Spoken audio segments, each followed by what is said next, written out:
ਅਸੀਂ ਪੜਾਂਗੇ ਉਹ ਐਨੀਮਲਸ ਦੇ ਬਾਰੇ ਵਿੱਚ ਜਿਹੜੇ ਕ੍ਰੋਲ ਕਰਦੇ ਆ, ਜਿਵੇਂ ਕਿ crocodile, lizard and tortoise and some other animals have 4 limbs. ਇਹਨਾਂ ਐਨੀਮਲਸ ਦੀਆਂ 4 ਲਿੰਬਸ ਹੁੰਦੀਆਂ। Their limbs are very small and they crawl around the ground on their bellies. इन्हां ਦੀਆਂ बट ਜਿਹੜੀ ਲਿੰਬਸ ਹੁੰਦੀਆਂ ਨਾ ਬਹੁਤ ਛੋਟੀਆਂ ਹੁੰਦੀਆਂ ਆ, ਇਸ ਕਰਕੇ ਇਹ ਆਪਣੀ ਜਿਹੜੀ ਬੈਲੀ ਆ, ਪੇਟ ਆ, ਉਹਦੇ ਨਾਲ ਗਰਾਊਂਡ ਦੇ ਉੱਤੇ ਕ੍ਰੋਲ ਕਰਦੇ ਆ। You must have seen a lizard moving around on the walls of your house. ਤੁਸੀਂ ਛਿਪਕਲੀ ਨੂੰ ਦੇਖਿਆ ਹੋਣਾ, ਉਹ ਤੁਹਾਡੇ ਘਰਾਂ ਦੇ ਵਿੱਚ ਦੀਵਾਰਾਂ ਦੇ ਉੱਤੇ ਮੂਵ ਕਰਦੀ ਆ। The soft padded feet of the lizard help it to move quietly close to the ਪ੍ਰੇ।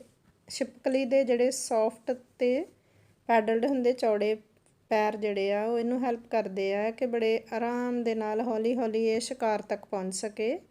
It's sharp tongue darts out and the insect is swallowed whole. ਇਸ ਦੀ ਜਿਹੜੀ ਤਿੱਖੀ ਜੀਭ ਹੁੰਦੀ ਹੈ ਉਹ ਇੱਕਦਮ ਬਹੁਤ ਤੇਜ਼ੀ ਨਾਲ ਬਾਹਰ ਨਿਕਲਦੀ ਹੈ ਅਤੇ ਕੀੜੇ ਨੂੰ ਆਪਣੇ ਅੰਦਰ ਸਵੈਲੋ ਕਰ ਲੈਂਦੀ ਹੈ।